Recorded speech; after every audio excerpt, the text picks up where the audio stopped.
Salmo 147, verso 11, irmãos.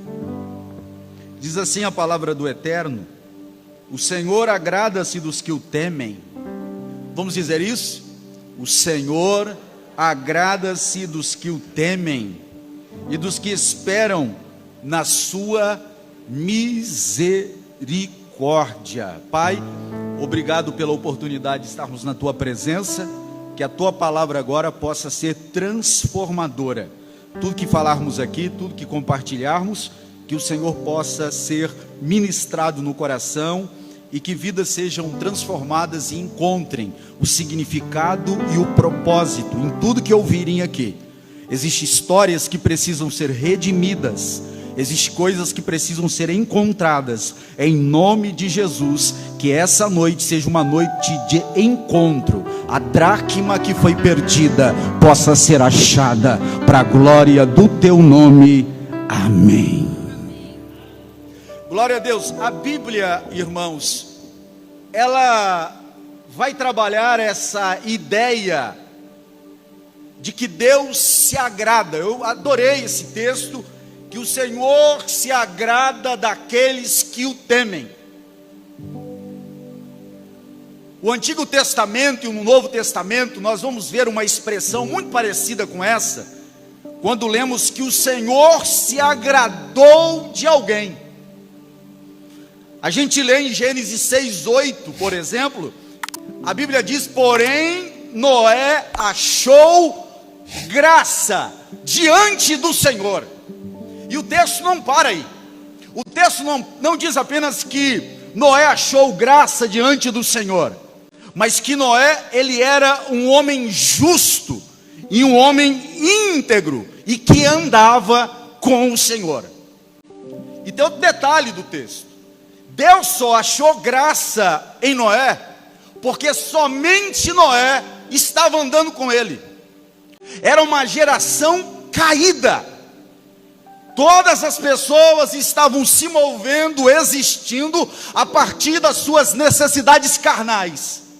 Ninguém olhava para o alto, todo mundo olhando para baixo, vivendo literalmente como animais.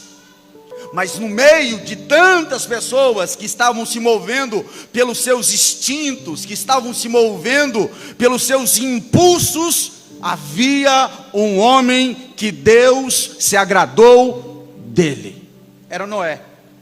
Só que nós temos uma outra personagem, há diversos personagens no Antigo Testamento que você vai ler que Deus se agradou dele. Mas tem uma no Novo Testamento também, que é Maria.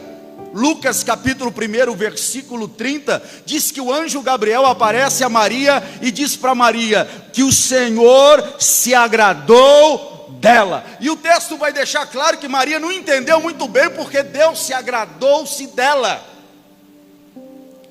Mas Deus se agradou dela, toda menina judia, porque Maria aproximadamente tinha 13 anos nessa época. Toda menina judia aguardava que do ventre dela veria o Messias Salvador. Fazia parte da oração das meninas naquela época. O temor do Senhor estava sobre Israel. Eles aguardavam a vinda do Messias. De repente o anjo Gabriel aparece àquela menina e diz: o Senhor se agradou de ti. Aí tem duas coisas interessantes nessas duas falas de Deus. As respostas que eles dão. Noé, um tempo que não chovia, irmãos. Imagine, 2 de Pedro diz que Noé, ele era pregador da justiça. Noé não só construiu a arca, como também anunciou o juízo. A arca de Noé, para a família dele, foi um lugar de salvação. Mas para aquelas pessoas que não deram ouvidos à pregação de Noé, a arca foi um símbolo de condenação.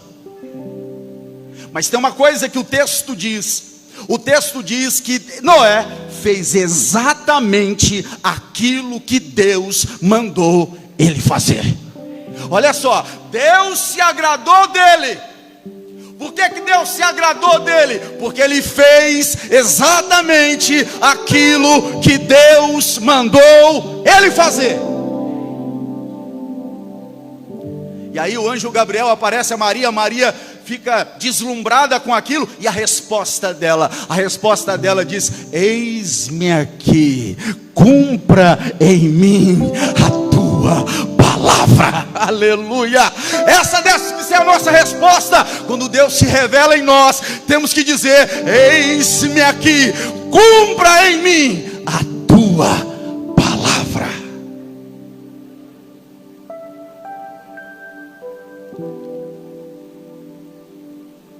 Hebreus capítulo 11, versículo 7, vai falar de Noé. Vamos ler Hebreus capítulo 11, versículo 7.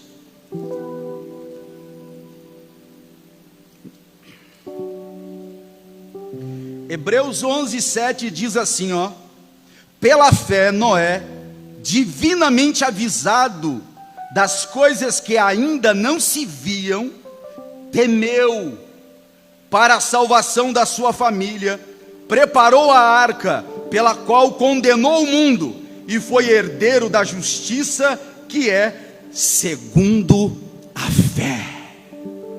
Ele temeu para a salvação da sua família. Deus se agrada daqueles que o temem. Amém, amados? Mas nós temos um outro personagem também, que há uma fala dirigida para ele, e por 2 vezes no Novo Testamento, ou melhor, por 3 vezes no Novo Testamento, uma voz do céu é dirigida a essa pessoa, que Isaías no capítulo 9, versículo 6, profetizou 700 anos antes do nascimento dele, e ele disse: um menino nos nasceu, um filho se nos deu, e sobre o seu ombro estará o principado, e o seu nome será maravilhoso, Conselheiro, Deus forte, Príncipe da paz. E está aqui essa noite entre nós. É o carpinteiro de Nazaré. Quem pode adorar esse nome nessa noite? É o carpinteiro de Nazaré. Aleluia. Por 3 vezes você vai ouvir uma voz do céu no batismo dele. Ele acaba de ser batizado, está saindo das águas. De repente desce uma pomba em forma uma pomba de forma corpórea, simbolizando o Espírito Santo sobre ele. E ouve-se uma voz do céu: eis o meu filho amado, em quem eu me comprazo. Eis o meu filho amado, em quem eu tenho prazer. Eita glória! Será que Deus pode falar de mim assim, irmão? Eis o meu filho amado, em quem eu tenho prazer. Será que Deus pode falar de você? Eis o meu filho amado, em quem eu tenho prazer. Ele está lá no monte da transfiguração, aparece Moisés, aparece Elias. Pedro fica deslumbrado daquilo, quer fazer 3 tendas. Faça tenda aqui, vamos ficar aqui por aqui mesmo, Jesus. A glória de Deus era tão grande no monte da transfiguração, que Pedro queria ficar por ali. De repente eles ouvem uma voz: eis o meu filho amado, em quem eu tenho prazer. E ele acrescenta um detalhe, Lucas acrescenta um detalhe: a ele ouvi. Ouça ele. Jesus, ele é o filho amado. O que a gente aprende? Que existem 2 tipos de filho: o filho que Deus ama apenas, e o filho que Deus ama, mas também tem prazer. É aquele filho que chega na sua casa e fala assim: pai, estou precisando de grana para poder pagar o meu financiamento, estou sem dinheiro. Quanto que é, meu filho? É R$600. Aí você vai, dá o cartão, faz o Pix, ou dá o dinheiro, e aí ele vira as costas e vai embora. Pai ama ou não ama esse menino? Ama. Mas tem um filho que vem em casa, se senta com o pai, pede a bênção para o pai. Pedir a bênção para o pai, irmão, não é coisa de católico. Porque às vezes você não pede a bênção para o seu pai e para sua mãe, porque você está pensando que é coisa de católico. Não, pedir a bênção para o pai e para a mãe, esse era o ensinamento judaico.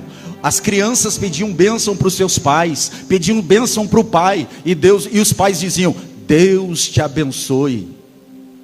Que o Senhor te abençoe, que Hashem te abençoe, que Adonai te abençoe.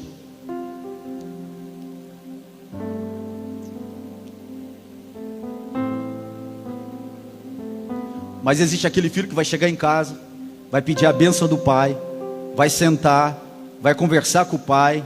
E aí, pai, vai dizer assim para ele: está precisando de alguma coisa? E vai embora. Esse o pai não só ama, mas ele percebeu que nele ele cumpriu o propósito. Por quê? Porque ele só não gerou um filho, ele também gerou um pai, porque só pais cuidam uns dos outros. Nós temos que se tornar pais dessa geração e fazer que cada pessoa dessa comunidade também se torne um pai, porque só pais cuidam uns dos outros, só pais se importam uns com os outros. Você sabe o que quer dizer a palavra importar? Eu perguntei hoje aqui pela manhã, quem sabe o que quer dizer importar?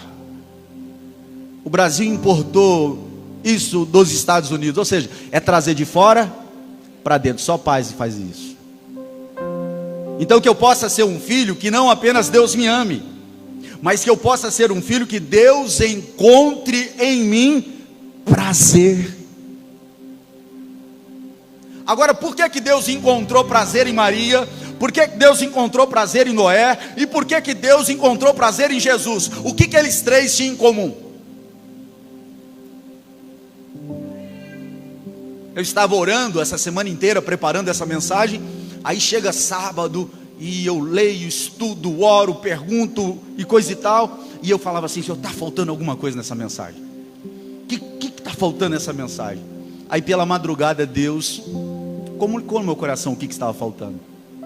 É isso que eu vou falar para vocês. O que eles três tinham em comum? Primeira coisa que você vai ver, que tanto Jesus, como Noé e Maria, tem 4 coisas aqui, 5 coisas que eles tinham em comum. Ambos, os três, eles eram submissos à vontade do Pai. Noé era submisso, Maria era submissa e Jesus também era submisso. E o que é a submissão, pastor? Submissão é estar liberto da necessidade que as coisas devem ser feitas da minha forma. Eu vou repetir. Quando eu sei que eu estou submisso à vontade de Deus, é quando eu estou liberto da necessidade que as coisas devem serem feitas à minha forma. Não é mais do meu jeito, agora é do jeito de Deus. Nós estamos vivendo um tempo pandêmico, onde nós deveríamos estar perguntando: Senhor, qual é a tua vontade?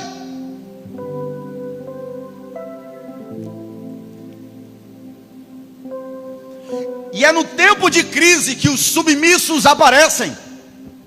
É no tempo de crise que Deus encontrou o homem para salvar sua família.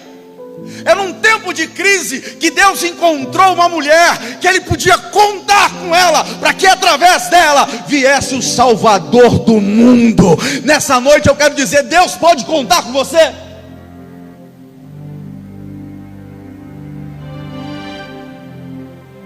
Deus pode contar com você, meu irmão? Pergunta para quem está ao teu lado: Deus pode contar com você? Se Deus precisar salvar lá na tua casa, Ele pode salvar através de você. Se Ele precisar salvar lá o pessoal que trabalha lá com você, Ele pode contar com você.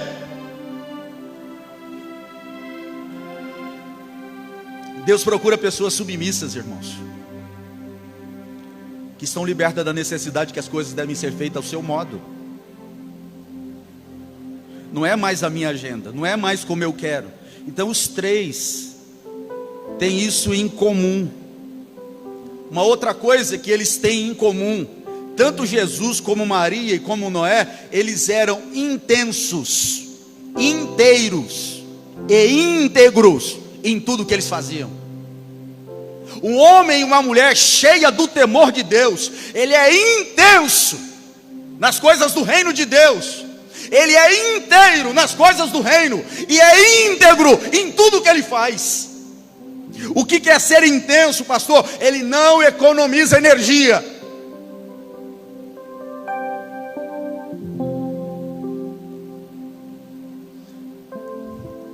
está preocupado se ele vai estar cansado ou não, ele vai e faz, ela vai e faz.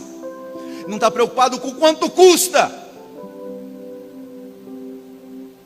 Qual é o preço que eu tenho que pagar para que isso aconteça? Qual é o preço que eu tenho que pagar para que aquela pessoa possa ser salva, agraciada, abençoada? Eu vou pagar o preço, porque ela é intensa, ele é intenso em tudo que ele faz. Maria era assim, irmãos. Maria era assim. Noé foi assim. E o carpinteiro de Nazaré também. Eles eram inteiros, porque eles eram comprometidos com aquilo. Deus se revelou a você, Deus se revelou a nós, e quem já recebeu revelação de Deus, tem a responsabilidade de ser intenso, e de estar totalmente comprometido, por inteiro, naquilo que Deus depositou nas tuas mãos. Então não viva como Jonas, fugindo das responsabilidades e dos compromissos, porque senão você vai cair dentro de uma barriga de um grande peixe.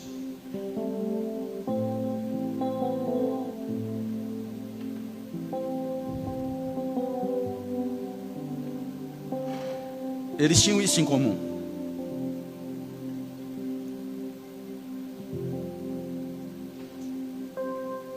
E quem é intenso, inteiro e íntegro,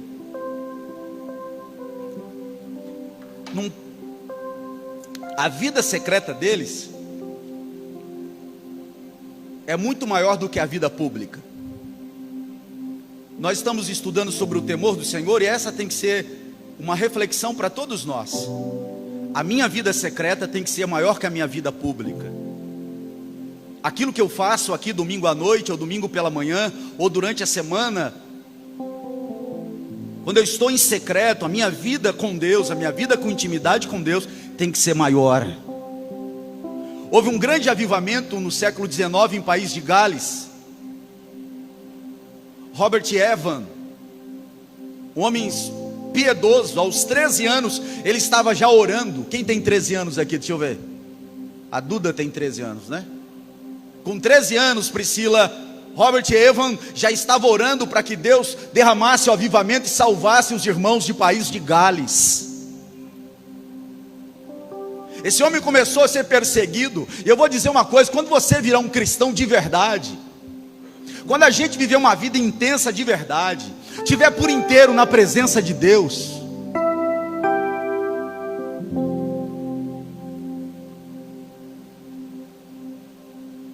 e tem integridade, pode ficar tranquilo, irmão, você vai ser perseguido. Se você não está sendo perseguido, John Stott diz, é porque você está vivendo um falso cristianismo. O John Stott diz que quando nós estamos vivendo um falso cristianismo, é porque a gente está vivendo vida de conveniência, de oba-oba,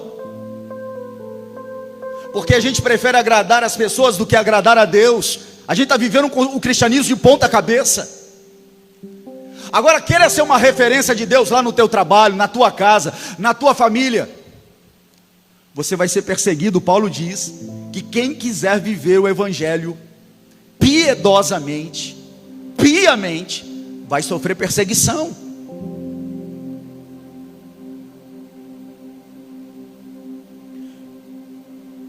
O Robert Evan, começaram a perseguir ele, e começaram a investigar a vida particular dele, para ver como ele era em casa. Fizeram isso com o apóstolo Paulo, para ver o que eles faziam, como eram as festas dele.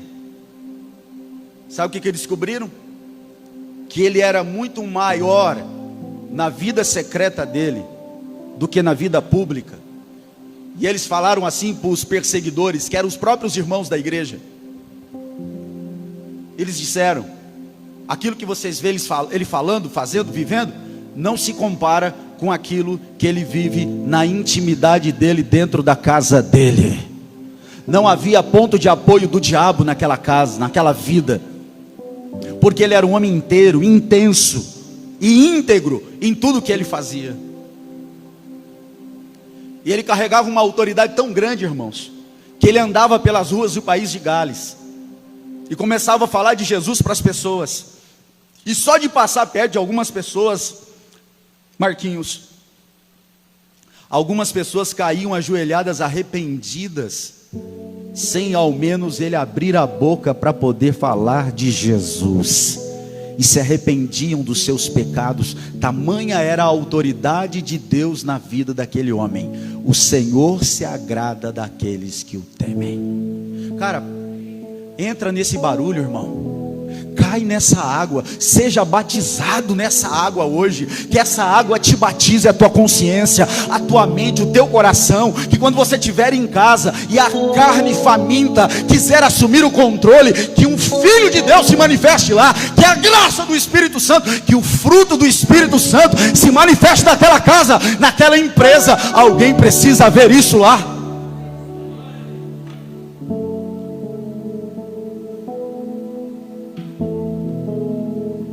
Jesus, Noé e Maria tinham em comum? Eles eram submissos. Segundo, eles eram intensos, inteiros e íntegros. Terceiro, eles tinham a presença do Espírito Santo. Oh glória! Ah, irmão, só vai fazer sentido se o Espírito Santo estiver aqui comigo. Só vai fazer sentido se o Espírito Santo estiver em você. Porque se o Espírito Santo não estiver em você, a casa não vai estar preparada para poder receber os ventos que vêm de fora. Quando o Espírito Santo está, ele coloca em ordem a casa. E a casa que está em ordem, a Bíblia diz que Deus ordena a tua bênção, Deus ordena a glória dele cai sobre esse lugar.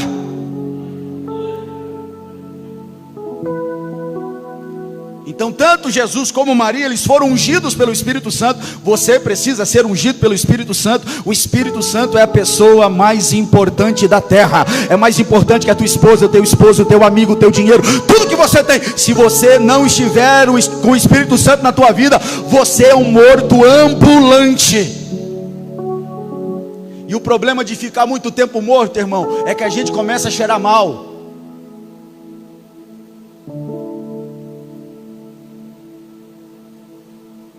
Amém ou não amém? Aleluia. Fica morto para você ver. Deixa o morto lá, não enterra ele não para você ver. Começa a feder, irmão. Não há formal que suporte. Um crente morto, um homem morto, ele produz mau cheiro. Mas a Bíblia diz que aqueles que estão com Cristo produzem o bom perfume do Espírito Santo. Aleluia. Eles tinham a presença do Espírito Santo. E o Espírito Santo nos torna o nosso homem interior adequado para poder suportar as circunstâncias de fora. Por isso você vai ver muita gente sorrindo quando está caindo uma tempestade aqui fora, mas ele está sorrindo, está alegre, está cantando,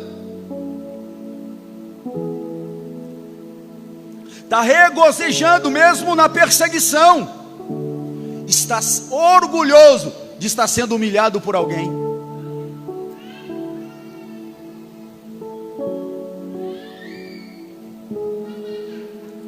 O que Maria, Noé e Jesus tinham em comum, pastor? Olha a fala de Jesus na cruz, irmãos. Maria disse assim: cumpra em mim a tua palavra. Noé disse assim: eu vou fazer tudo o que o Senhor mandou. E Jesus disse: está consumado. O que quer dizer isso, irmão? Por que o temor, por que Deus se agrada daqueles que o temem? Porque quem teme a Deus, ele é uma pessoa conclusiva. Quem teme a Deus é uma pessoa que começou e vai terminar. Ele começou certo, vai terminar certo. Ele é uma pessoa que completa aquilo que foi dado a ele. Tanto que no conceito judaico, quando aquele jovem rico perguntou para Jesus: bom mestre, aí Jesus pergunta: por que me chamas de bom? Porque Jesus ainda não havia completado. No pensamento judaico, ser bom, ser justo, era alguém que começava e terminava, era alguém que se completava, era alguém maduro, que tinha um caráter maduro, que sabia dos compromissos, das responsabilidades, e não importava as circunstâncias, ele não abria mão disso. Então Jesus, ele completou a obra. Maria carregou Jesus, chorou por ele aos pés da cruz, sofreu por ele até o final. Noé foi fiel até o final. Esse é o desafio. Para que você não seja apenas um filho amado, para que Deus encontre prazer em você, você precisa completar a obra. Nós precisamos completar aquilo que Deus colocou em nossas mãos. Mas para completar alguma coisa aqui fora, irmão, primeiro precisa ser completado aqui dentro. Eu preciso ter plenitude dentro. Eu preciso ter transformação dentro. Se eu não consigo perdoar, se eu não consigo me mover em direção às pessoas, se eu não consigo doar nada para ninguém, não há completude, não há plenitude de Deus em mim. Eu preguei aqui pela manhã, por que as pessoas não conseguem dar oferta ou abençoar outras pessoas da comunidade nas suas necessidades? Há duas razões porque você não é um doador. Primeiro, porque você está endemoniado. A avareza é demonização. Pessoas que nunca conseguem ajudar ninguém, nunca doam para ninguém, que só pensam em si mesmos, estão endemoniados. Eles são avarentos. E por trás do espírito de avareza há um demônio. E por isso que tem pessoas que amam o dinheiro e são controladas pelo dinheiro. Agora, por que existem pessoas que não conseguem ajudar as outras? Em segundo lugar, porque elas têm uma crença de escassez. Elas cresceram num lugar muito limitado, com muitas necessidades. Eu me lembro que eu tinha vontade de ter uma Croizinha. Uma Crois. Quem lembra dessa bicicleta aí? Só do meu tempo. E eu pedi para o meu pai: pai, me dá uma Croizinha, por favor. E eu saí, meu pai falou assim: pode deixar, meu filho, eu vou te dar uma Croizinha. Aí ele arrumou a bicicletona dele, dessa altura assim, ó, azulzona. E aqui a Croizinha para você. Aí eu comecei a andar com aquela bicicletona na rua. Aí os meus amiguinhos: mas não era uma Croizinha? É essa aqui mesmo. Aí você cresce com limitações, com crenças de escassez. Aí por que você não doa para ninguém? Porque você tem medo de faltar para você. Porque você acha que depende de você. Porque o seu pai carnal não tinha naquela época o suficiente para suprir as suas necessidades. Aí você criou essa mentalidade de escassez. Irmão, você sabe quem é o nosso pai? Ele é dono do ouro e da prata. Ele cuida dos lírios do vale, não vai cuidar da tua casa, da tua família. Então quando a gente tiver uma necessidade aqui, tiver que pagar a luz de alguém, o aluguel de alguém, fazer compra para alguém, põe a mão nesse bolso e se liberta para a glória de Deus. Eu posso ouvir um amém? Seja solidário, porque quem não é solidário fica solitário e acaba em uma solitária. Tem pessoas que vivem solitárias. Solitárias emocionais, solitárias financeiras, solitárias espirituais. Porque não foram libertos pelo Cordeiro. O nosso Deus é um Deus doador, irmão. Está doando o tempo todo vida para a gente o tempo todo. Nós existimos, nos movemos, respiramos, porque Ele é um Deus doador. E Ele se agrada daqueles que o temem. Então complete a obra. Em quinto lugar, o que eles três tinham em comum? Os três confiavam em Deus. Você viu o texto que nós lemos? O texto do Salmo 147, 11. Confiam na misericórdia de Deus. O versículo 10 diz que não é a minha competência, não é a minha capacidade, não são as nossas inteligências, irmãos. É a misericórdia do Senhor. A Bíblia diz que a misericórdia do Senhor se renova a cada manhã. Quando você acorda pela manhã, você estava meio que morto, porque dormir é como se a gente tivesse morrido. Quando você acorda e dá aquela respirada, quem decidiu que você ia respirar foi Ele, o soberano, aquele que mede o planeta com a palma das suas mãos e conhece cada estrela do céu por o nome delas. O nosso Deus sabe o nome de cada estrela, e são bilhões de estrelas. Ele pesa a terra com a palma das suas mãos. Então é a misericórdia dele.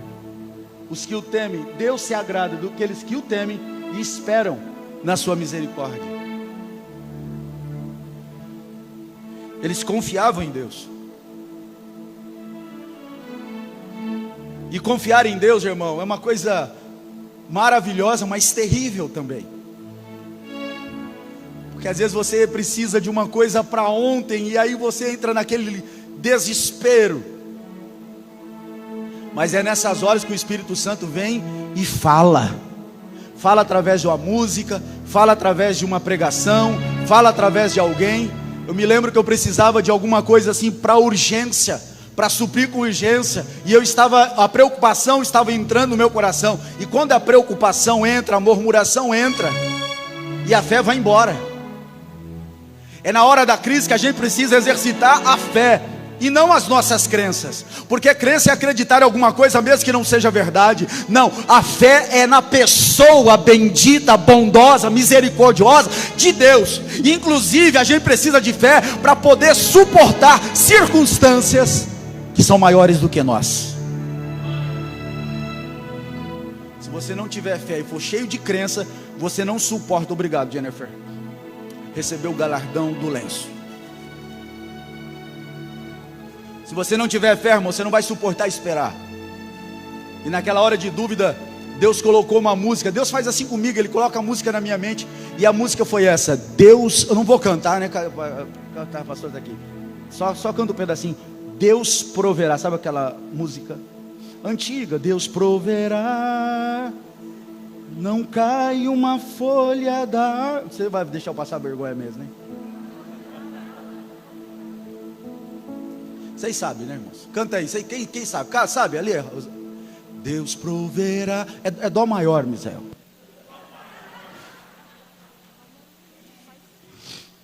Canta um pedacinho. O refrão: Deus proverá, não cai uma folha da... Lembra, pastor? Oh, meu Deus do céu, será que eu sou tão antigo assim, meu? E eu precisava de uma provisão, irmãos. E eu comecei, nessa época eu morava na cidade de São Dovalina, era pastor lá, e eu precisava de uma provisão para ontem. E eu cantei aquela música: Deus proverá, não cai uma folha da árvore se Deus não quiser. É Ele que sustenta, é a misericórdia dEle que se renova a cada manhã. O melhor de Deus vai acontecer na sua vida, não é porque você é bom, nós somos bons. Não, é porque Jesus é bom e a sua misericórdia dura para sempre. Quem crê nessa verdade, adore o nome dEle. Então confia em Deus. Talvez você está vivendo um tempo de crise, você não está entendendo nada. E Jesus falou assim para os discípulos: tem coisas que eu faço agora que você não entende, você vai entender lá na frente. E tem coisas que a gente nem vai entender aqui nessa vida, irmão. A gente só vai entender na eternidade.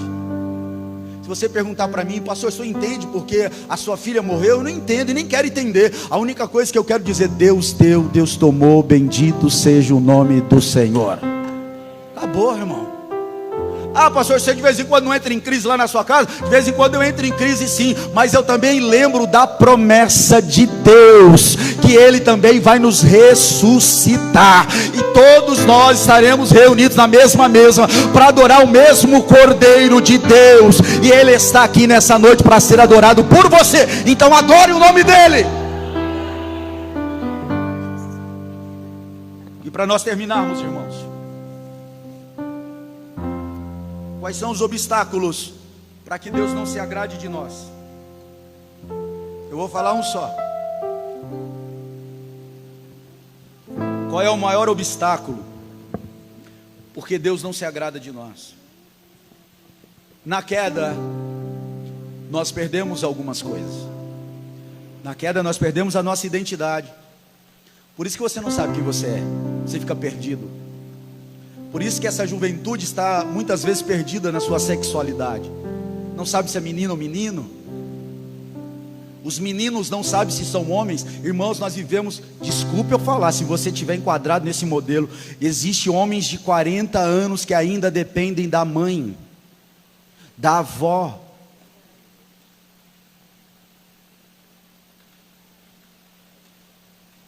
São pessoas que não vivenciaram a sua adolescência e perpetuam a adolescência. Tanto que nós estamos vivendo a era da pós-adolescência. O que existe de homens e mulheres que têm de 6 a 11 anos na igreja ou na sociedade não está escrito. Pessoas que não alcançaram maturidade. E por que isso, pastor? A queda tirou a nossa identidade, a gente não sabe quem é. A queda fez a gente perder o corpo. O corpo, que era um instrumento para a glória de Deus, virou um Deus. Paulo diz que a nossa carne, o corpo, a carne, virou um Deus, o Deus do ventre. A carne, ela é faminta. É a carne que determina se você vai vir aqui hoje ou não. Não foi o Espírito Santo. Tem gente que veio aqui hoje que não foi o Espírito Santo que trouxe, foi a sua carne, porque é a sua carne que define o que é espiritual para você, não é o Espírito Santo. E como a gente sabe disso, pastor? A gente fala, irmão, que tem culto bom e culto ruim. Olha, esse culto foi bom. Não, esse culto foi ruim. Quem sabe que o culto foi bom ou foi ruim é Deus, irmão, não é você. O culto não foi para você. A gente não está fazendo o culto aqui para você. A gente está fazendo o culto para aquele que criou os céus e a terra, que é Rei dos reis e Senhor dos senhores. Então quem vai dizer se a pregação, se o louvor, se o culto foi bom? Ele! E ele diz que ele procura os verdadeiros adoradores, que o adorem em espírito e em verdade. Deus procura pessoas em quem possa se agradar.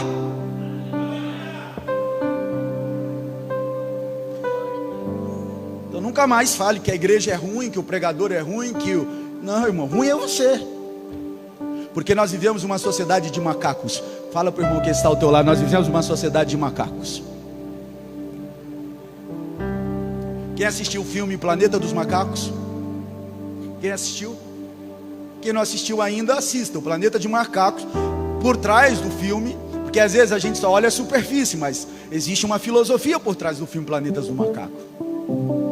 E nós vivemos uma sociedade de macacos. É tudo pela banana.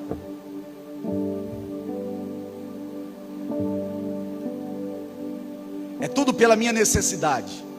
É tudo por aquilo que eu preciso só para mim. A minha carne, ela é faminta. E nós criamos um Deus conforme a nossa imagem. Tudo é para satisfação da minha carne. E por isso que a gente diz que culto é bom, culto ruim. Quem vai dizer, irmão, se o seu culto foi bom, foi ruim? Se esse culto foi bom, foi ruim? É o meu Deus, é o seu Deus que está aqui. Ele viu o teu coração. Ele viu que você entregou ou se você não entregou. Se você veio só para receber ou pegar sua banana e ir embora.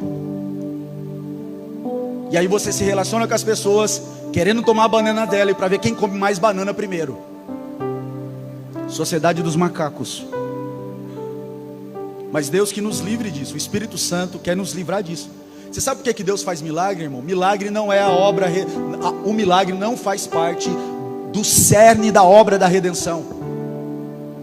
Por quê? Jesus ressuscitou Lázaro. Ele voltou a morrer, sim ou não? Sim ou não, irmãos?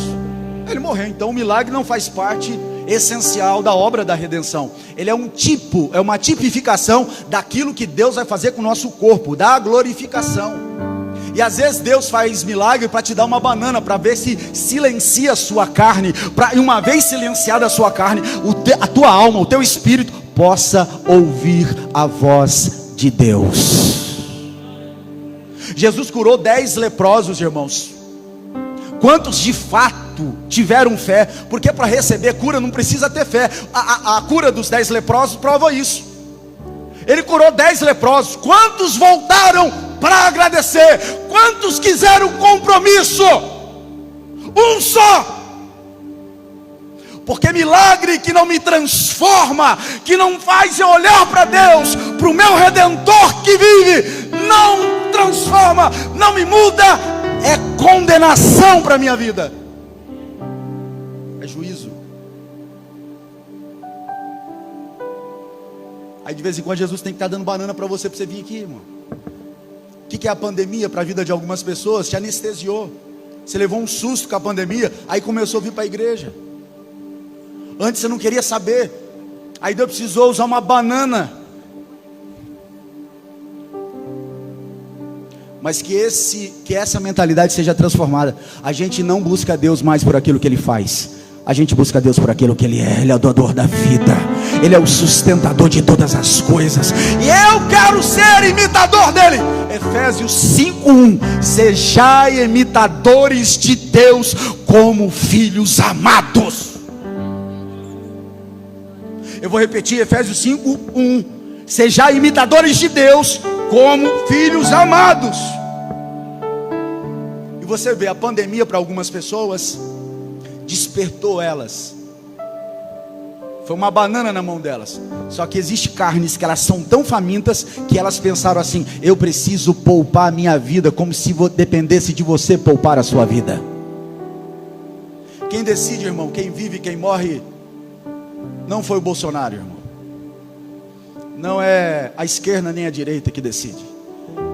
O Cântico de Ana, ela diz isso: eu mato e faço viver, eu abato e exalto, e faço eles assentarem entre os príncipes. Quem tem a última palavra na nossa vida é Deus. Eu não estou falando que você não tem que ter cautela, mas você não deveria estar engolido, dominado pelo medo. A sua carne te ensinou a te poupar. O Espírito Santo vai fazer você ser ousado, vai te desafiar a fazer o melhor de Deus em Cristo pelas pessoas. Então saia da sociedade das bananas e venha para a sociedade do pão, cujo pão é Cristo, e você e eu somos pão vivos de Deus para uma geração faminta. Somos alimento para essa sociedade. As pessoas se alimentam de você. E eu concluo aqui: nesse processo não há passividade. Eu vou repetir: nesse processo não há passividade. Nós estamos interferindo negativamente ou positivamente o tempo todo no processo. Judas estava no meio do processo, mas decidiu não participar dele, não desfrutar dele. O que aconteceu? Ele se tornou um traidor. Quando eu não me comprometo com o processo, quando eu não me comprometo com a vontade de Deus, eu não estou passivo nessa história, eu estou atrapalhando de alguma forma, eu estou comprometendo o crescimento e a libertação de alguém de alguma forma. Não há neutralidade no mundo espiritual, meu chapa. Ou você está com Deus, ou você está com o diabo. É simples assim. Ou eu tenho a mente de Cristo, ou eu tenho a mente do anticristo. A minha pergunta: que tipo de mente é a nossa, irmão? Que geração de macacos é a nossa? Você precisa ganhar alguma coisa, precisa perder alguma coisa, precisa ter algum interesse para poder vir, para poder ajudar, para poder fazer. Não seja assim. Entrega-te de verdade, se lança de verdade. Diga como Maria: eis-me aqui a tua serva, cumpra em mim a tua palavra. Faça como Noé. Tudo que Deus disse, Ele fez. Faça como Jesus, que durante 3 anos e meio pregou, durante 3 anos e meio libertou os endemoniados, curou os enfermos, ressuscitou os mortos, perdoou os pecadores, e foi para a cruz. Injuriado, cuspiram nele, zombaram dele, mas em nenhum momento ele foi uma fraude. Em nenhum momento ele comprometeu o processo, mas desfrutou dele o tempo todo, do propósito o tempo todo. E olhou para aquela multidão perdida, triste, e disse: Pai, perdoa, porque eles não sabem o que fazem. Eles não sabem o que fazem. Mas você já sabe, meu irmão, Deus se revelou a você, o Espírito Santo já se comunicou ao teu coração. Então levanta e anda nessa noite. Levanta e anda. Seja ressuscitado hoje, seja ressuscitada hoje, em nome de Jesus. E volte a praticar as primeiras obras, e volte ao primeiro amor, e viva uma vida para a glória de Deus. Fique em pé.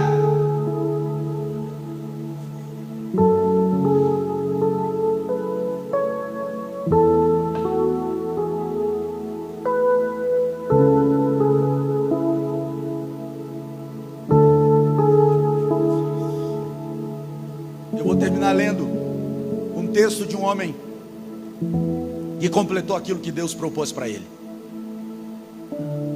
Tem algo que você precisa completar Mônica, Eduarda, Simone, Luizão, Raimundo, Cecília, Mariane, Armando. Tem mais alguém? Da minha preciosa, né? Da minha filha. Existe algo que nós precisamos completar como família nessa terra. O dia que Deus me pegou na Assembleia de Deus e me converteu naquela igreja há 25 anos atrás, Ele estava olhando para vocês, porque existe algo que nós precisamos manifestar.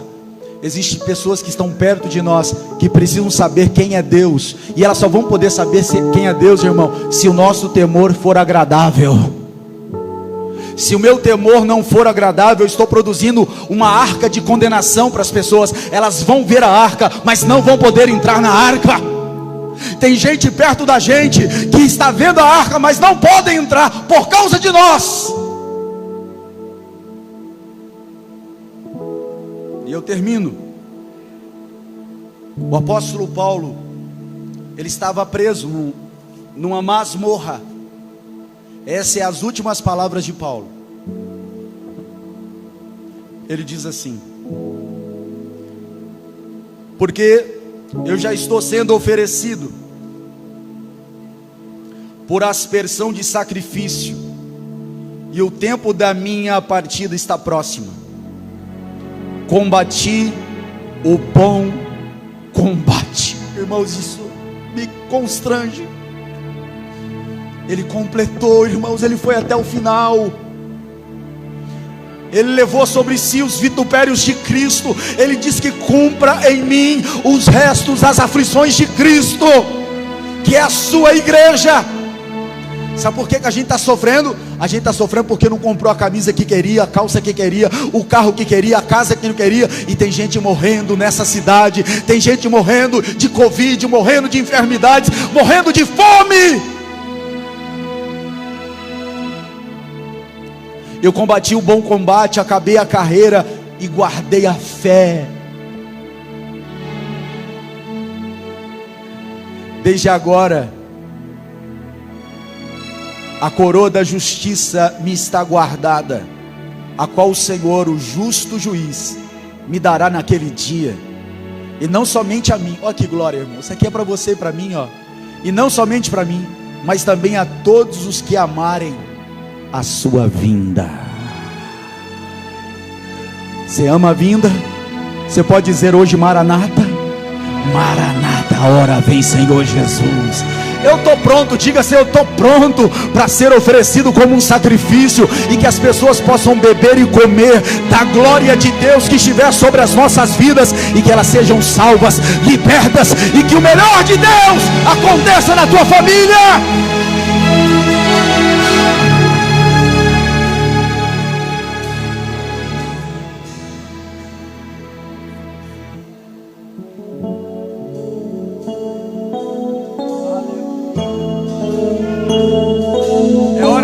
Glorificar a Deus agora. É hora de você se arrepender agora. É hora de você orar pela sua família agora. Deus está trabalhando.